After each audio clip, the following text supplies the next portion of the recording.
Et bienvenue à toi. Aujourd'hui, je vais te montrer la dernière partie de la rénovation de l'immeuble de rapport full rentabilité qu'on a fait sur Mons. C'est parti.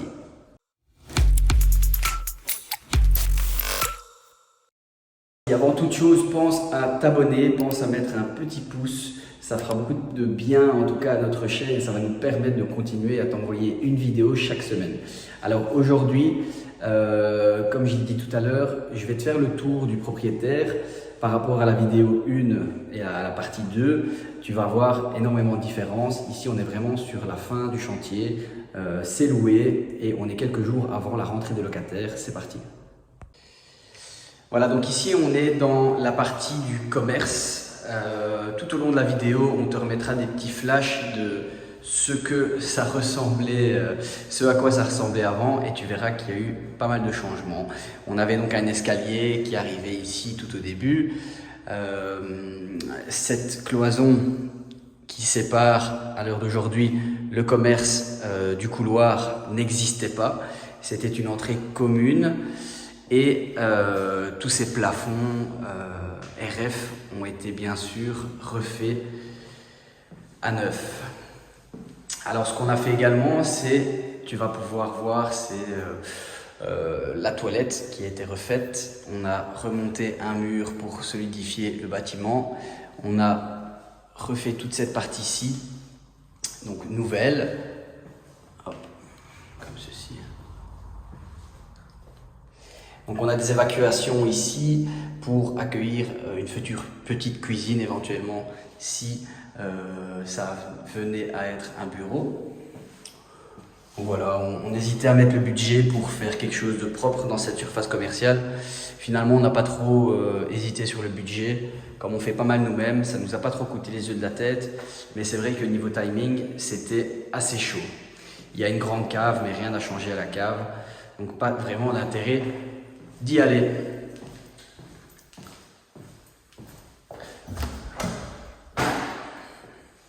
Voilà, donc la petite porte qui donne vers le hall commun.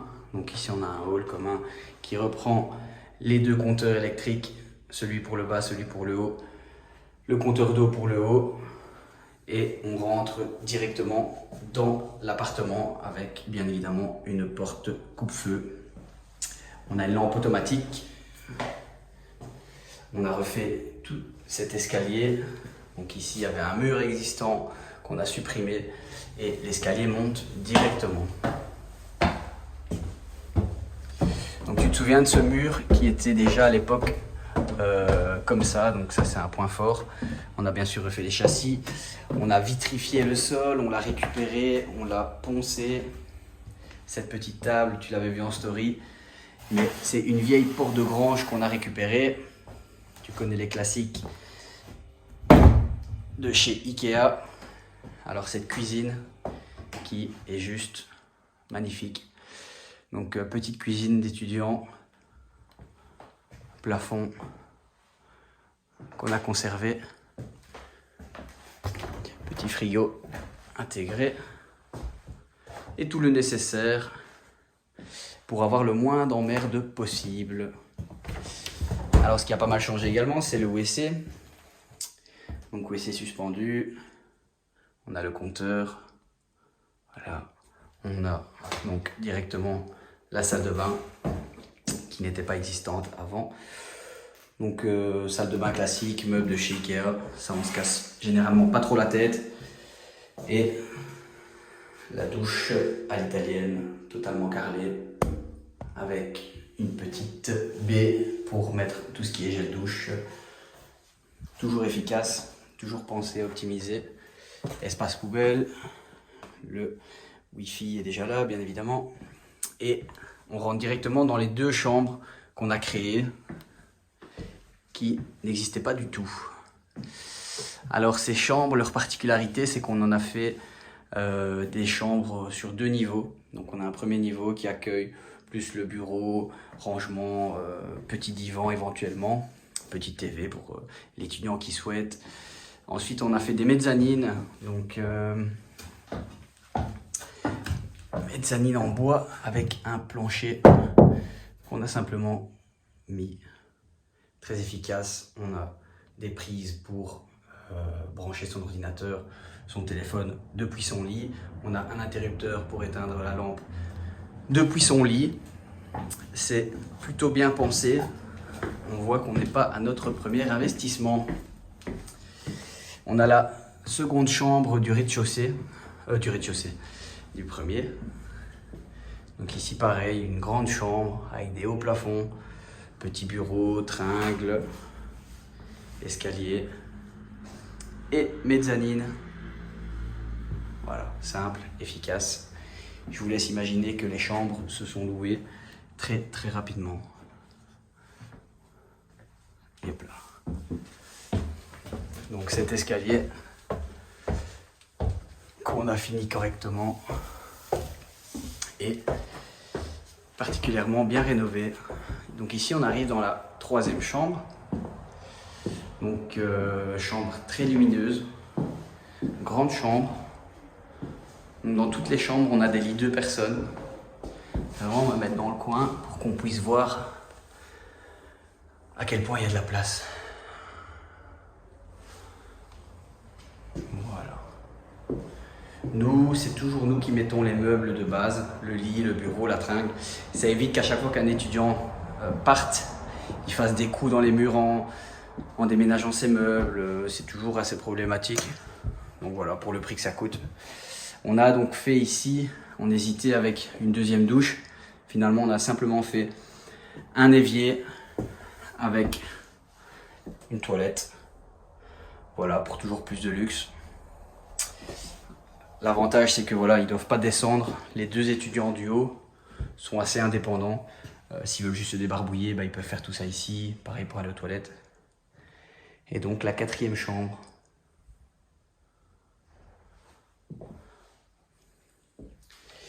Et voilà pour le petit tour. Je vais vous expliquer maintenant tout ce qui a été, ce qui n'a pas été. Est-ce qu'on a respecté le budget et l'expertise finale par rapport au projet de base. C'est parti. Allez, maintenant je vais te parler de concret. Je vais juste te faire un petit storytelling par rapport à ma situation à moi. Il y a 2 ans d'ici, quand je regardais des vidéos sur YouTube, je trouvais ça dommage. C'est que finalement, les gens qui développaient des projets immobiliers, même en Belgique, ne donnaient pas beaucoup de chiffres. Et j'ai toujours trouvé ça assez frustrant parce que finalement, ils n'apportaient rien de plus que développer, on va dire, un peu leur projet, mais sans vraiment rentrer dans le vif du sujet. Personnellement, ça ne m'a jamais gêné de parler de chiffres, en toute transparence. C'est quelque chose, je veux dire, on fait de l'immobilier, on fait pas du gangstérisme, on n'est pas en train d'aller contre la loi, très loin de là l'idée. Donc par rapport à ça, j'ai noté sur mon petit tableau là quelques points que j'aimerais développer avec toi, que tu puisses un peu comprendre le projet, toi qui as suivi la partie 1, 2, 3. Donc c'est parti. Au niveau des délais, donc on avait signé le bâtiment mi-février et on avait commencé donc le chantier début mars. Donc on est à mars, avril, mai, juin, juillet. Ouais, août. Donc en vrai, on a mis 6 mois à faire le chantier. On est parti un peu en vacances au mois d'août, mais on va dire que c'était plus ou moins terminé fin juillet. Donc ça a duré 6 mois. Je pensais que ça allait en prendre 4 à 5. Bah voilà, on a dépassé. C'est souvent très très très classique dans l'immobilier. Au niveau du budget. Alors au niveau du budget, je ne sais plus si j'en parle dans la vidéo numéro 1, mais donc je te remets ici. Le prix d'achat de ce bâtiment, on l'avait négocié à 140 au lieu de 160. Et on a fait une enveloppe travaux de 60 000. Donc on était sur un projet à 200 000. Je pensais qu'on allait en avoir pour 50 000 de travaux et qu'on allait pouvoir se partager avec mon associé les 10 000 autres. Mais finalement, on a quand même un peu dépassé le budget travaux. On tourne autour des 55 000, 56 000. Je ne vais pas commencer à te remettre des preuves. Je pense qu'on est assez crédible pour que tu nous croives. Crois. Budget, ben donc voilà. Donc c'est un projet donc quand même à 200 000 pour un crédit de 850 € sur 20 ans. Et donc le prochain point que je voulais mettre en avant, c'était l'expertise. Donc moi, ce que j'adore faire en tout cas, c'est réexpertiser un bien dès qu'il est terminé. Ça me permet simplement de savoir si on est dans le bon, de savoir la plus-value qui dort. Et si on a une belle plus-value qui dort, ben, ça permet de réemprunter. Donc en fait, si tu veux, lorsque tu fais un crédit sur un bien immobilier, la banque prend une garantie hypothécaire de premier rang. D'accord? Donc ici, la garantie hypothécaire, elle est sur 200 000. Donc 140 000 achats, 60 000, ça fait 200. Et ils rajoutent toujours 5 à 10% de supplémentaires pour se couvrir, pour les frais, etc. Donc ils ont pris une garantie, on va dire hypothécaire de 210 000, plus ou moins, sur ce projet. Et l'expertise a été faite à hauteur de 280-290. Donc, quand tu enlèves, si tu soustrais l'expertise, si tu soustrais, donc des 290 000 d'expertise, les 210 000 donc, de garantie hypothécaire de premier rang, mais il nous reste 80 000 donc, qui peut nous servir éventuellement à défendre un futur achat. Donc une banque pourrait prendre une garantie de second rang sur ces 80 000, donc sur cette plus-value qui est dormante. C'est toujours très intéressant. Et même nous, voilà, l'expertise, ça permet un peu de se rassurer finalement et de se dire qu'on a fait les choses comme il fallait. Et que même si on a travaillé pas mal dedans, je connais peu de vecteurs d'enrichissement qui te permettent de faire 80 à 90 000 euros de plus-value sur l'équivalent de 5 mois. Enfin, personnellement, j'en connais pas et j'ai pas fait de diplôme qui me permette de trouver un travail qui me paye 10 000 euros par mois. Après, à savoir que les expertises, c'est bien, mais ça veut pas toujours tout dire. Parce qu'il y a des experts qui ne sont pas des experts de l'investissement, c'est juste des gens qui sont payés et qui sont en tout cas légitimes auprès des banques pour définir une valeur d'un bien. Ici, en l'occurrence, personnellement, je sais très bien que ce bien, avec les loyers qui tombent tous les mois, c'est un bien qui peut être vendu entre 300 et 350 000 sans souci. Au niveau des loyers, donc on était sur 4 chambres d'étudiants, donc on est sur 4 fois 370 et les charges sont prises par eux, donc on est sur 370 fois 4, ça nous fait l'équivalent de, je sais plus, ça fait 4, 8, 12, 16 moins 120, donc ça fait 1480. Donc 1480 de loyer pour le haut et pour le ré commercial, donc on va le mettre en location aux alentours des 750, 800 euros. Donc grosso modo, ça va nous faire un loyer brut de 2100 euros. Donc par rapport à un crédit à 850 euros, j'ai pas vraiment calculé le cash flow parce que ici on a fait donc cet investissement en société. Chut, désolé, j'ai des chiens qui se battent juste à côté. Mais donc par rapport à cet achat et à ce projet, donc c'est un projet qu'on a fait en société. J'ai investi en société depuis peu, donc j'ai encore pas mal de choses à apprendre là-dedans.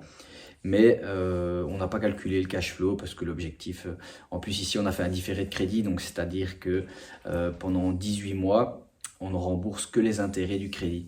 Donc voilà, là ça fait 6 mois que le crédit a commencé, donc ça veut dire que pendant encore les 12 mois qui vont suivre, alors qu'on a déjà des locataires dans le bâtiment, ben, on va générer de la trésorerie pour la société. Tous les loyers vont être plus ou moins nets sur le compte de la société, ce qui est très sympa pour redémarrer un nouveau projet.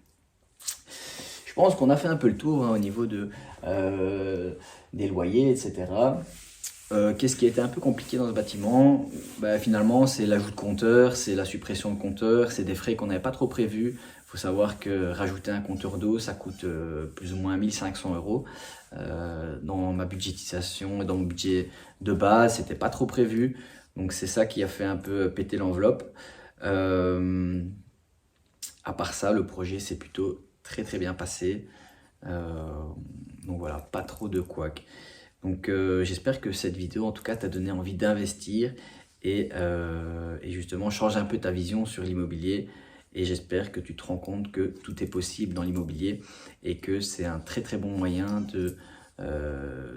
d'atteindre un peu la liberté financière, ou du moins de profiter de la vie à moyen, long terme. Okay, parce que j'entends toujours des gens qui pensent qu'avec l'immobilier, ils vont s'enrichir très très vite en l'espace de 1 an, 2 ans. Ils vont faire des achats-reventes et ils vont comme ça voler et se sentir pousser des ailes. Mais ça arrive très rarement et puis c'est jouer un peu avec le feu. Faut pas oublier, comme le dit Yann Darwin, qui est un de mes mentors à la base, que l'immobilier c'est un marathon et c'est pas un sprint. Voilà.